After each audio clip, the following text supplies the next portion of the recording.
Welcome to The Art She Manages, the podcast celebrating remarkable women in arts and cultural management. I'm Alma, your host. Today's guest is Valentina Georgoulopoulos, a powerhouse in cultural strategy, outreach, and inclusive arts education. She's done it all, from managing global projects at Mercedes-Benz to working with orchestras like the Mahler Chamber Orchestra and Camerata Salzburg, and leading outreach programs for non-profit organizations focused on marginalized communities. You're about to hear an inspiring conversation with a true changemaker. Hello, Valentina. Welcome to the show. I'm so happy to have you here. Thank you. Hello, Alma. Thank you so much for having me. It's a pleasure to be talking to you, to be your guest. Thank you. Thank you. While preparing for this interview, I listened to your interview about your project with the Mahler Chamber Orchestra, Heimat, where you touched upon your childhood and your deep connection to music. Could you share this story with our listeners as well? Yeah, of course. So generally speaking, I grew up in a very music-loving family, I would say. So it's not all classic music freaks, but music just really plays a big role in our family. And I think the person who is the most important when it comes to that is my grandmother. So my grandmother actually is from Hungary, and she was a refugee in 1956. She was 14 back then, and she decided to leave Hungary by herself. So she didn't tell her parents or anyone. She just left during the night, leaving a letter next to her bed telling her parents that, she just wanted to escape the communist regime there. And her mother always told her that an educated woman has to finish high school, so she has to have a high school degree, and she has to be able to play the piano. And my grandmother already played the piano back then, so everything she took with her were the certificates from high school, so she could continue high school wherever she would end up, and her piano certificates, so piano diplomas, so she could continue playing the piano.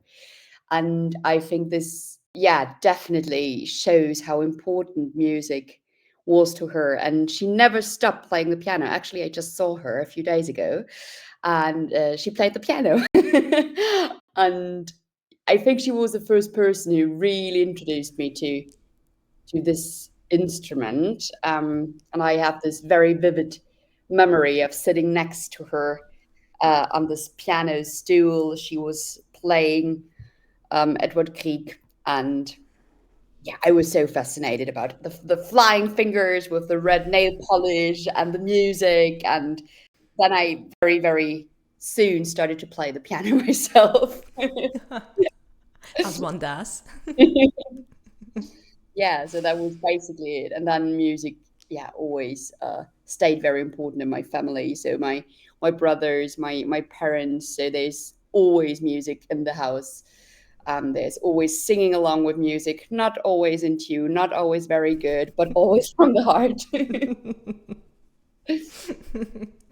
And was there a moment when you considered pursuing music professionally? Not really, I would say. So I played the piano really a lot, and I also went to music high school, and I practiced a lot. I played a lot of concerts back then, but I always saw it as a hobby and not as something I would be also good at as a profession. So that never really was a choice for me. But I was always fascinated by arts generally. So later on it got clear that a profession within this art sector is great, but not as an artist myself.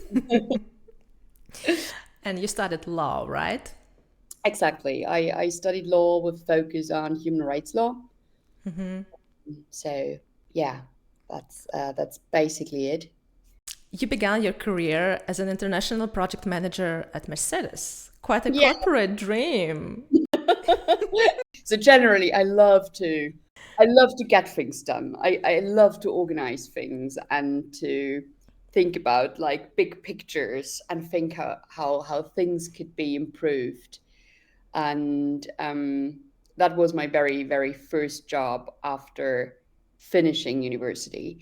And I have to say, even though this is so different from what I'm doing now, this definitely was one of the most valuable steps in my career. Because, in the art sector, we're very, how should I say, focusing on the past, and we're focusing on traditions, and this is beautiful. We value all these things, but sometimes we are not really up to date when it comes to, let's say, work processes and stuff like that. And yeah, working in such a huge company taught me from the very beginning how serious timekeeping, how serious corporate work actually looks like, and what you have to have in mind, what you have to have your focus on. And I think this was a really incredible school for me, and I benefit from this kind of work today a lot. A lot. Yeah, definitely, because yeah, it just kind of gave me a kind of structure in my work, and I'm very thankful I had this structure, and I had the most amazing boss there, and he was my first boss ever. And back then, since he was my first boss, I didn't even realize how amazing this man actually was. It was years later that I realized how lucky I was to have this as my very first job. And also, I learned there how to start a project from scratch. So when you just have an idea, what's going to be the next step? What are the next steps, plurally speaking, and who are the people you actually need? What do you have to have in mind? So that was really, really valuable. But then after a few years, I realized, even though I love cars, and I'm a big Lewis Hamilton fan, and I'm a big Formula One fan, I realized that my heart is just beating so much for music, and that I would love to do what I'm doing there, but in a music and arts context. Yeah. Would you say that the managerial side of the cultural sector is very different from the corporate one? I think it's changing slowly, but I generally think yes. So I think when I first started working in the arts sector, I have to admit I was kind of in shock. It was like, Please elaborate. because things were just like, they seemed to be so outdated. And there were a lot of skills I was kind of missing. Skills you actually learn at university, for example. Yeah, and this was definitely something I witnessed, but I think this is changing now. I think that in the arts field, the whole management was just something that developed itself because of need. It's different than in the corporate world. It was just like, just think of an orchestra that is not 200 years old, but let's say 40 years old. And this orchestra was founded, and it was like a try. Okay, let's see if this works. And then it actually works, and it works quite well. And you have like this small group of very, very passionate musicians who are very capable to decide things and to sell the orchestra and everything. So this all works very well and all good. But then the orchestra grows, and the market for the orchestra grows, and the orchestra is bought a lot. And suddenly you have to have complete new decisions. Suddenly you have to think about, I don't know, marketing, for example, or whatsoever. And it's still a group of musicians who's running that. And then you start to hire the first person, and still the musicians are very involved in the management, because it's basically their baby. And yeah, so I think this is something that happened quite a lot. That beginning the management was very, very small, and a lot of times the management was partly done by artists themselves. And I think that's the big difference to the corporate world. Because then, of course, I mean, I have the highest respect when it comes to artists, musicians, who run their orchestras or organizations. But of course, there are some skills, there is some knowledge they don't have. And I think this is changing now. I think it got quite clear over the last years that art management or managing the arts in all its different levels, you have like marketing and PR, and you have development, and you have outreach and education. So it got quite clear that these different parts need different expertise. So yeah, so this is changing. And I think that's a great development, to be honest. Yes, for Yeah. sure, for sure. And you are an education outreach specialist. Yeah, if you want to call it that way. I guess, after all these years. Well, how would you define yourself? I think that's totally correct. I have quite a lot of years now in this field. I think it started out of fascination. So it was at the Camerata Salzburg, like amazing chamber orchestra, and I was actually doing their tour planning and everything. So I was totally in production and operations, and I loved that. And then there was this one musician, and she was really much into education, especially into inclusive education. And she, yeah, I would say introduced me to this whole field, and I was really fascinated. And I saw how the programs she actually developed herself and the orchestra did in schools, how well it worked. And I think this is when I was electrified by this whole field. And then I just stayed in that field. And I have to make very clear, I'm not like a music music teacher or something like that myself, not at all. What I'm doing is I create concepts, formats, and projects where music is used in order to change something within society. Basically, what I discovered to be best at. And when I first realized, like when I did the first projects in this kind of field, and I realized how music can actually be used in order to really change something, to really have impact, to really reach people, to make them think, to reflect on things, and yeah, how music can be used as a tool. This was when I really fell in love with this whole area of outreach and education. Even nowadays, that a lot of people, when I say what I'm doing, is they think I don't know, I play concerts for babies or something like that. Like you do something like that, and it's important to do that, and it's amazing to do that. But I would definitely be the wrong person to do. Well, that's absolutely exciting. And what's the most risky idea you have implemented, and how did it go? That's a good question. I should talk to all my former bosses. No.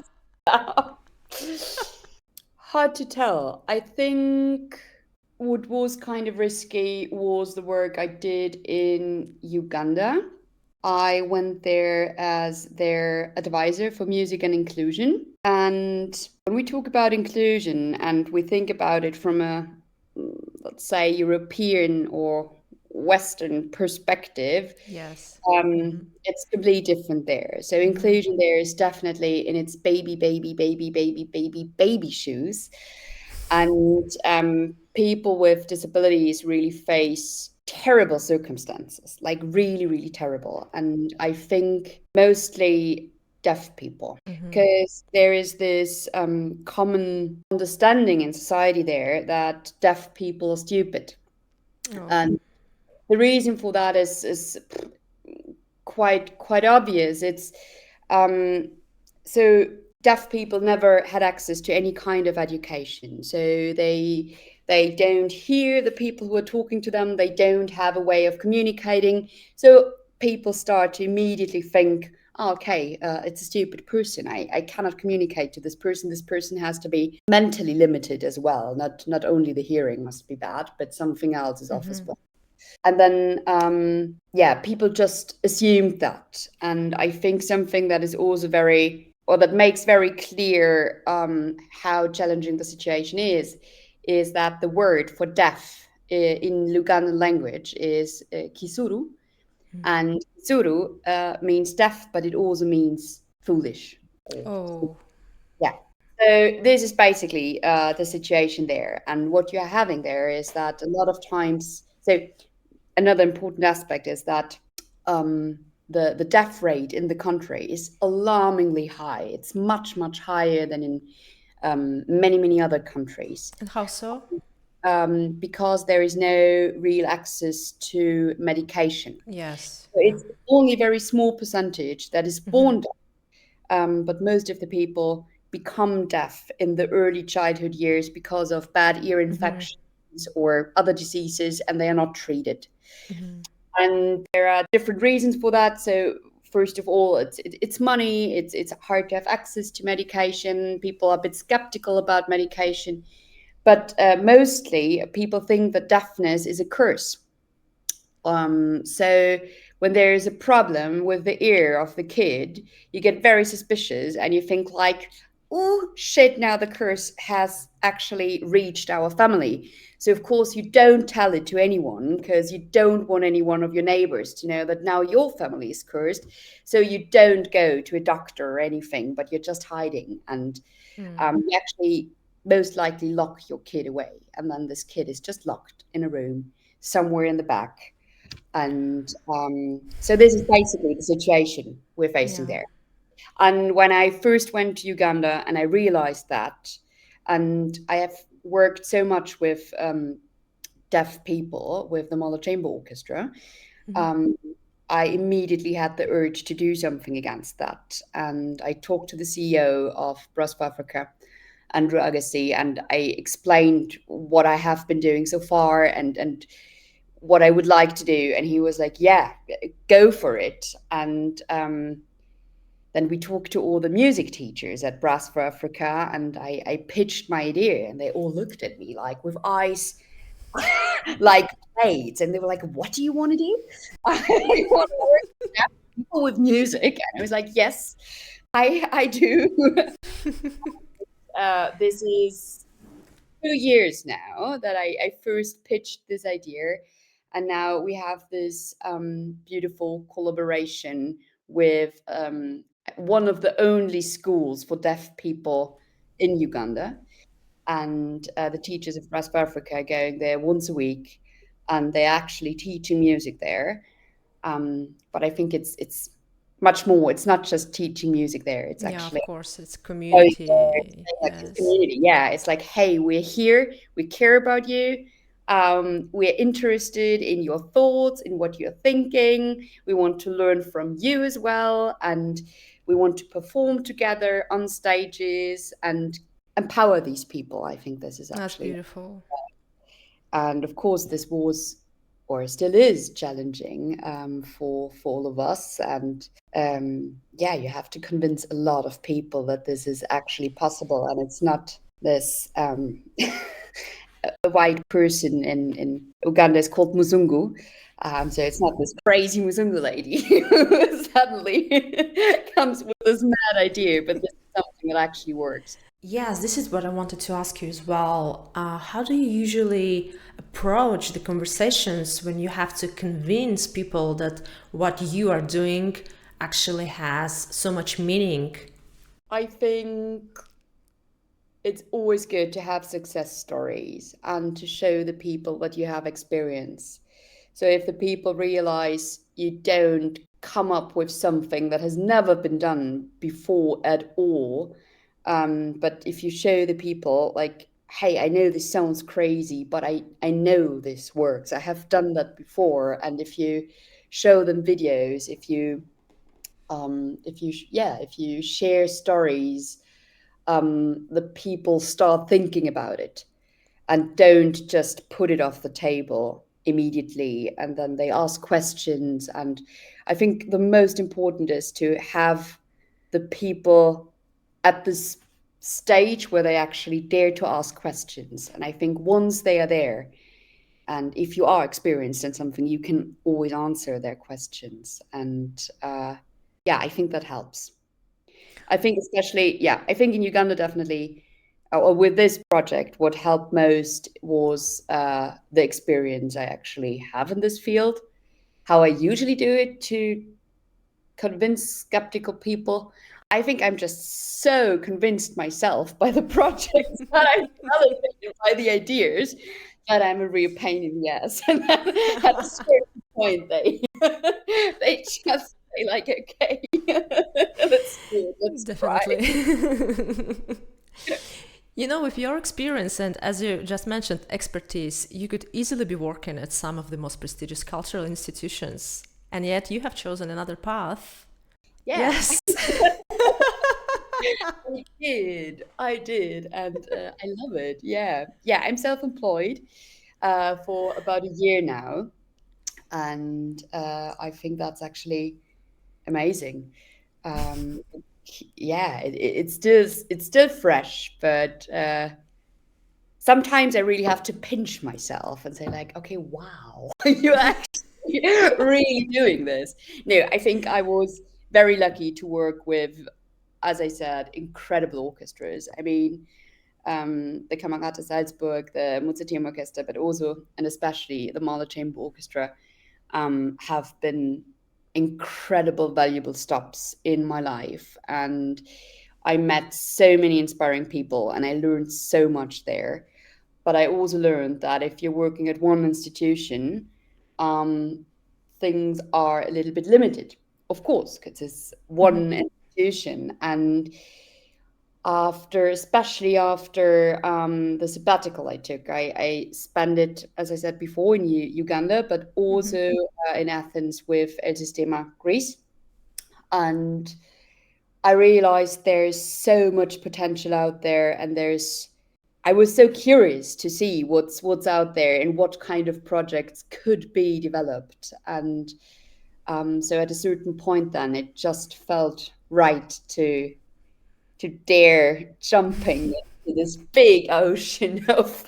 Self-employment. And actually, the fun thing was, I think 2 weeks after I quit my job with the MCO, I received the call from Uganda when they asked, like, "Hey, could you come for 6 months?" And I was like, "Yeah, I can." No, it's beautiful. And also self-employed, I worked with such interesting organizations, institutions. Sometimes it's foundations, sometimes it's NGOs, sometimes it's orchestras. And I still, also as a self-employed person, have a very strong relationship with the MCO. So I regularly see all of these guys. I regularly keep working with them. And that's also very beautiful. If you leave, but you're not completely gone, but you stay in touch professionally and personally.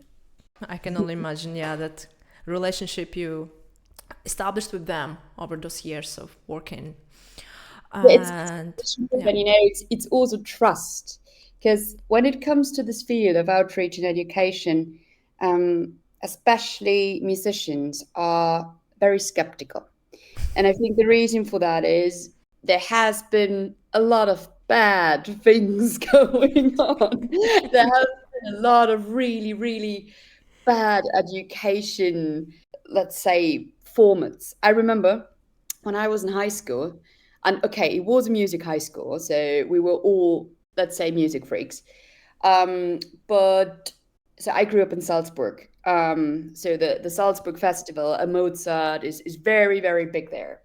And it was the Salzburg Festival, and they had a Wagner opera on the program, and they decided to open the general rehearsal for high schools. So the complete hall of the Salzburg Festival, which is huge, was packed with teenagers who had to sit for a complete Wagner opera. Nowadays, this Incredible. completely insane. Back then, I think this was like, hey, let's do something in the area of education. And everybody was kind of happy about it. And I remember this hall looked like a giant classroom. So there were people getting out their lunch from McDonald's and eating their burgers in there. And then the people took they did like paper planes out of the programs and they threw them around, and it was incredibly loud in there. So I always think poor musicians. Just think of the musicians. Just think of the singers and everyone who have to do their general rehearsal like that. So of course, education is like a big red flag for a lot of them. So I completely understand that. So when you start working with an orchestra that is already kind of open for education outreach, and the Mahler Chamber was very open when I started working with them, still they are a bit skeptical, and still they are very, very, let's say, careful, and you have to gain their trust. You really have to build up a relationship with the whole orchestra and get their trust. And this actually really takes years. And I think I'm very lucky that I got the trust from the MCO. But yeah, it's beautiful to keep this relationship and to keep this trust and continue working together. Yeah.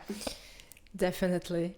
You know, when working on projects that are aimed at social change, like your project with Uganda, how do you stay grounded between big ambitious and a very important mission, of course, and the realities of funding, bureaucracy, and even maybe emotional exhaustion at a certain point?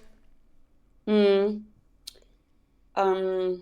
I think something you learn very, very early when you develop projects is that the practical aspects, like the funding aspects and all of this, and your vision always has to go hand in hand. So maybe this is also something I learned in the very beginning when I was working for Mercedes, is that okay, first I have this vision, but immediately I start checking what's possible. And I guess this is, I don't find it that hard. For me, this is really something that goes hand in hand. So I immediately check what kind of options are there to do the funding and everything. I immediately do like a needs analysis. So what's actually needed to make this crazy idea in my head possible? So who are the people I need to talk to? Who needs special education in order to fulfill their new positions? How can we talk to funders about it? How can we measure the impact that goes with it? So I think when you create projects with social impact, you always have to think very holistic. I think that's actually key. Otherwise, it doesn't work. And about the frustration, of course, the like or like exhaustion. Sometimes that's there. I won't lie, 'cause sometimes it's hard, but you know, there is so many small success stories on the go and on the way. So I would say the emotional exhaustion or something like that is a very, very, very tiny, tiny little percentage in my work days. Most of the time, the beautiful, let's say, improvements or the beautiful encounters and experiences are so huge. So they really like carry me through the periods when it's a bit tougher. So Yeah. they make up, yeah, for every Yeah, frustration. definitely. No, the frustration really is not a big part. Yeah. That's very reassuring to hear. Absolutely. And how do you personally define success, even if, you know, you cannot measure it in a, let's say, traditional way? Mm. I think for me, something is successful when I really manage to reach people. When I really, I think almost all the projects I'm doing, they deal with empowerment somehow. That sometimes is not that obvious on the surface, but empowerment is one of the biggest missions, I would say, of myself when it comes to the different projects. And when I personally see this worked, and this can be on a very individual level, like just with a very small group of people I've been working with. This can also be with a huge group of people. When I realize I reached those people and I made them think, I made them reflect. They feel, yeah, empowered to do something. That's definitely something that makes me feel that what I was doing was successful. So Yeah. this, when it comes to my projects, do you want to have a general definition of success or is General corporate definition of success. Oh, no, no. I mean, I agree. Even if you were able to reach out to one person and change something for yeah, them, yeah. yes, that could be already very And you know, rewarding.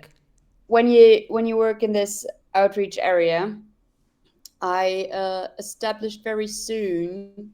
I said to myself, I do it for those I'm reaching. I don't do it for those I'm not reaching.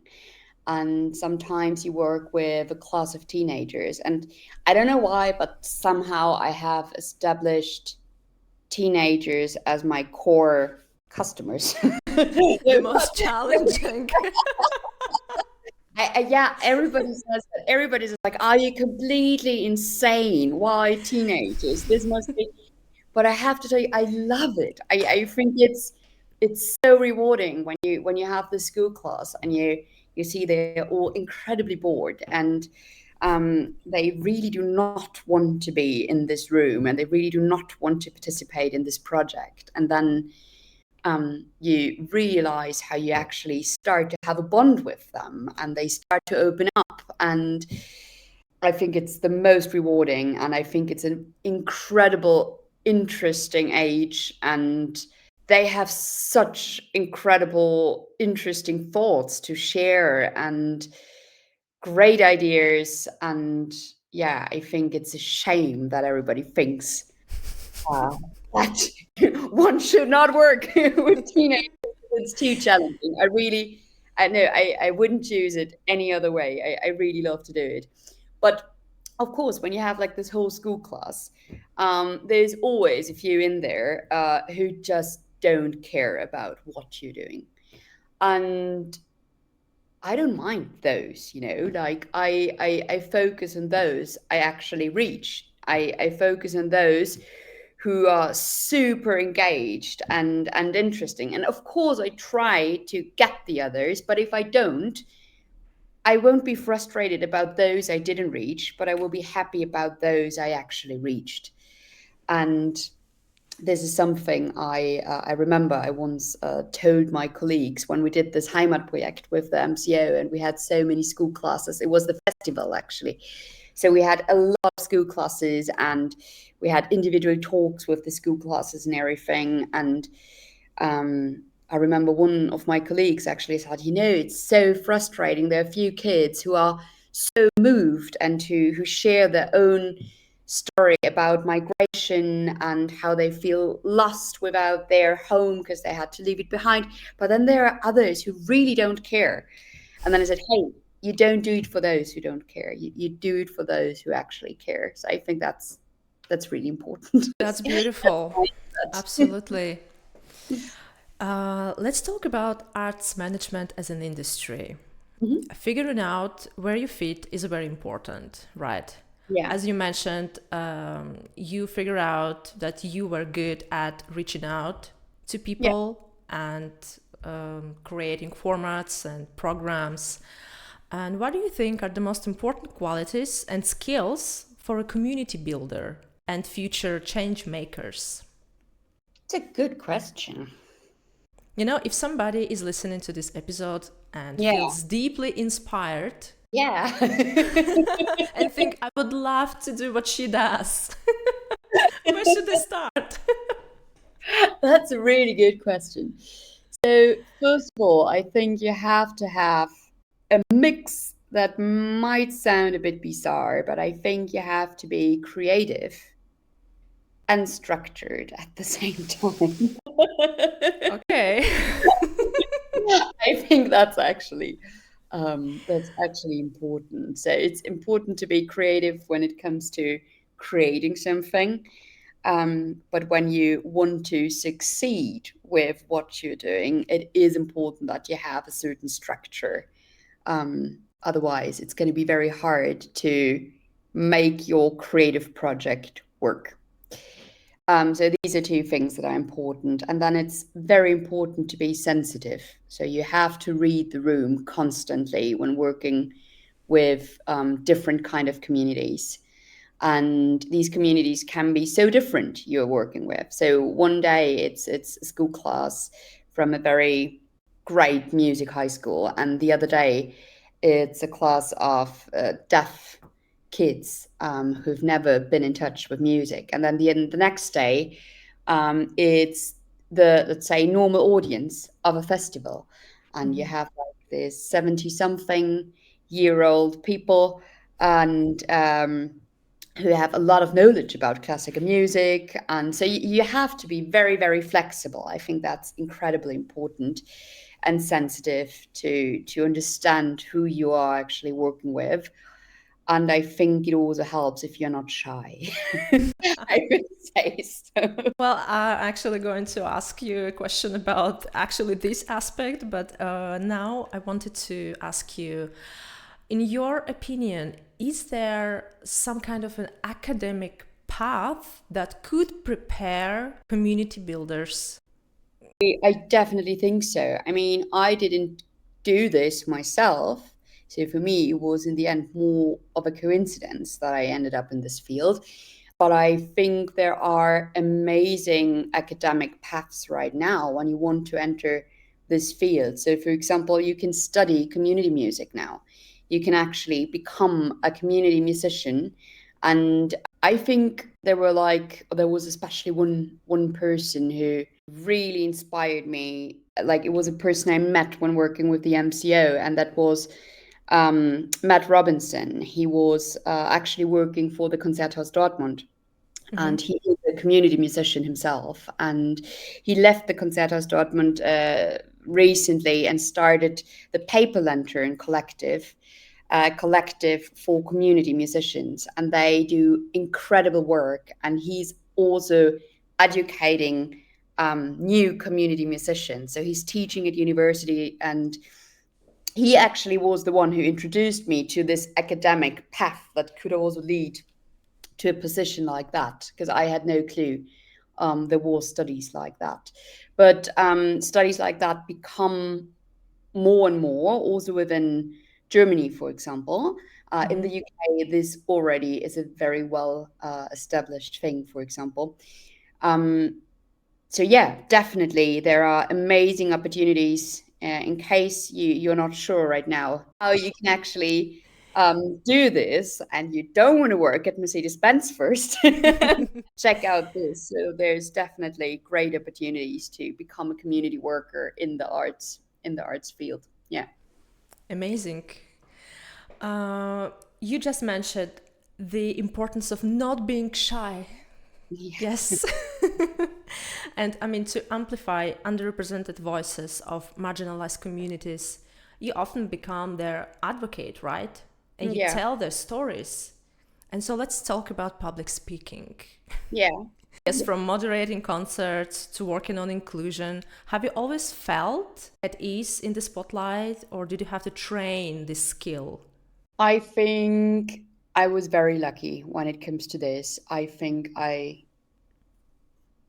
was maybe born with a little bit too much, too much of comfort in the spotlight. No, seriously, it was a joke, but you should have become a musician.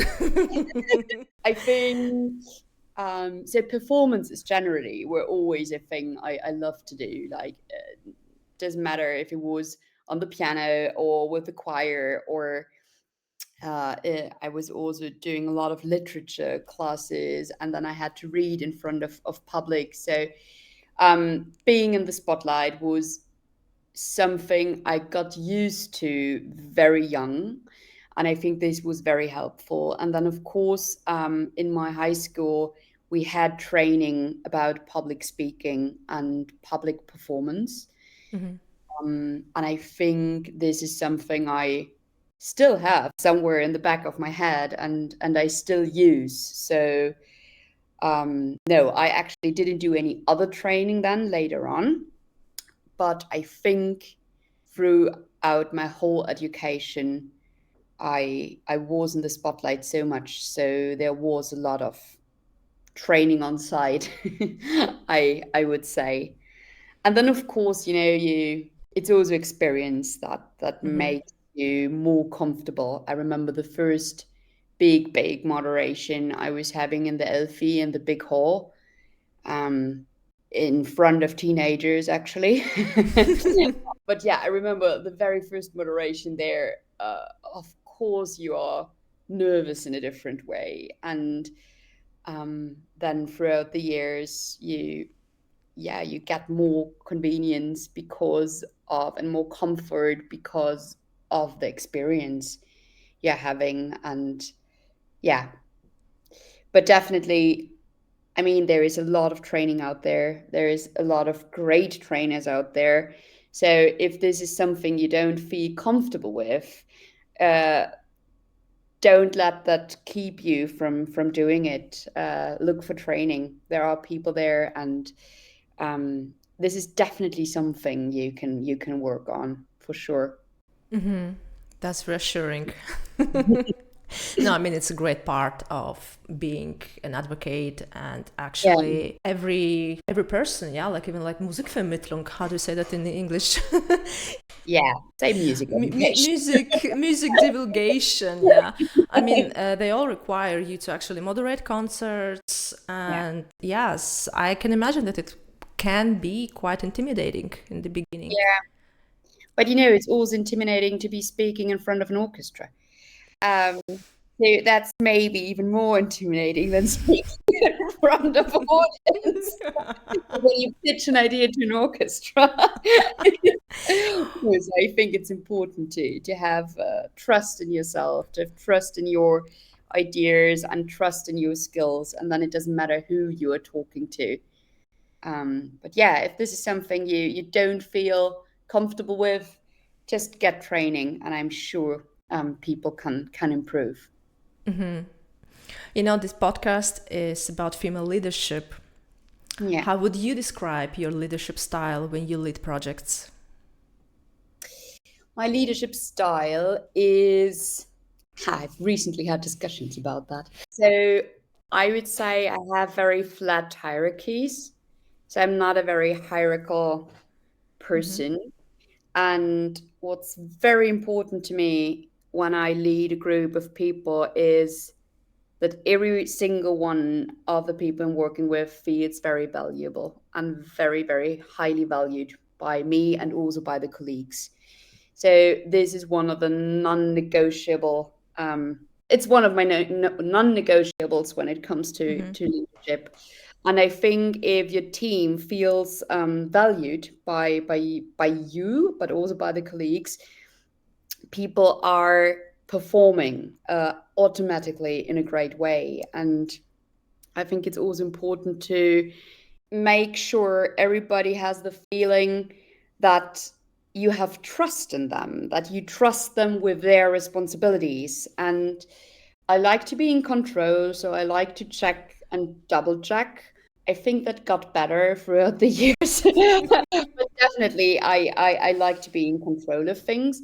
But I also really trust a team I'm working with, and I make sure that everybody gets this feeling that I trust them. And yeah, I think these are actually the most important things to me. Be on eye level. Be on eye level, but always make sure there's a lot of respect in the room, for everyone. Yeah. No, that's great. And would you say that gender bias is present both in corporate setting and art sector? No, corporate setting, that was just a joke. Actually, there it was less, I would say, when I Really? heard. Of Well, course that's it's interesting. there. I would say, of course it's there. And maybe when I started working, I'm just thinking about my first job in the art sector, and I think maybe I was a bit naive. I grew up in this family with very, very strong female, um, Like your grandmother, of course. yeah, and also my mom and my aunts, and um, so for me, this was never really a big deal when growing up. And also at university, it was studying law is tough for everyone. But I didn't thought about gender biases or anything like that. And then I remember I started working there, and I was having it was a great job, and there was so much responsibility on my desk, and my payment was incredibly terribly low. Yeah. And I asked for a raise because this was just unbearable. And there was this board of trustees, and they were to decide. And unfortunately, I could overhear the reaction when the manager was asking for a raise for me, and the reaction was that I was the most overpaid secretary in Oh, wow. in all of Austria. And I remember back then, I was like 25 or something like that, and I was so full of ambition, and I was so proud of the job I was doing, and the wording this person used was actually really, really bad. And I was like, okay, wow, this person would have never said that if I was a man, you know? Yeah. And this was the very first moment where I actually realized, like, oops. Uh, this is why I remember this scenario quite well. And then, of course, throughout the years, there were so many smaller situations where you think, like, seriously?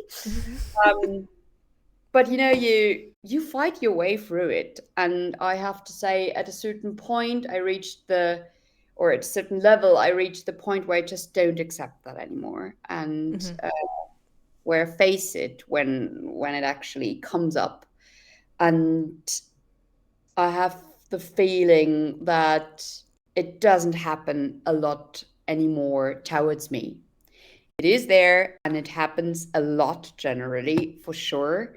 But I have the feeling that generally the awareness is getting much better when it comes to this, and that people just can't get through with it anymore. Yes.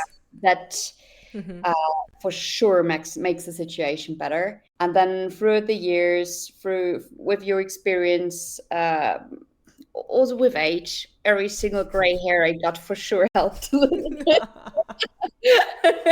um, You cannot see anything, by the way. hidden.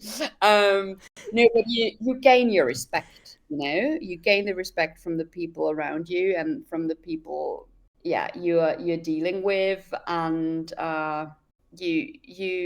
you're proud. Like, you're proud for who you are and for what you have become through the years of working experience. So you don't accept this kind of behavior anymore. So this was actually how it was for me. No, I agree. I mean, the more experienced you become and the more expertise you gain, of course, I mean, it all goes hand in hand. Yeah. The less acceptable that behavior is. And I'm sure, like, I'm very hopeful that there is more awareness of that. It's not that easy to get away with that, like compared to maybe, I don't know, even 10 years. Yeah, even 10 years ago. I Even mean, 10 I years remember ago, when I was studying, I was working in law firms, like one day a week, and I have but this would be a complete podcast episode, like the stories I can tell you from back then. So we were like the students working there. We were like 19-year-old, 20-year-olds, and this was the same for female and male students. But the way actually the older lawyers, like the partners of the firm, behaved towards us was actually, nowadays you really shake your head. You're like, what? This is really unthinkable. And I think things have changed when it comes to that. Of course, there's always an exemption, and some things change very slow. But I think there is change there, definitely. I have one last question. Yeah. What's one social issue you feel the arts world still isn't addressing enough? Intercultural exchange. I think this is definitely something where the art world just started on the surface. And I think that the art world would be an amazing podium to address this, let's say, challenge. And of course, our society is actually changing in so many different aspects. And I personally, growing up in a household where there were so many different cultures and so many different influences, think it's beautiful if you have a lot of different influences. And I think a society becomes much richer if you embrace and if you embrace the differences and appreciate actually the differences and give the differences a certain kind of stage. And I think this is something where the art sector still has room to improve. Beautifully put. I studied law. You didn't forget that. Very diplomatic. No, thank you very much. Thank you very much for your time and for this inspiring conversation. Thank you. It was so a pleasure having you. Thank you. All the luck to you and all the luck to the listeners. And yeah, thank you so much. Thank you. You have listened to The Art She Manages. If you enjoyed this episode, please follow the show and leave a positive review on whichever platform you're listening. It really helps more people discover these stories. Feel free to share the episode with someone you think would be inspired by it. Until next time!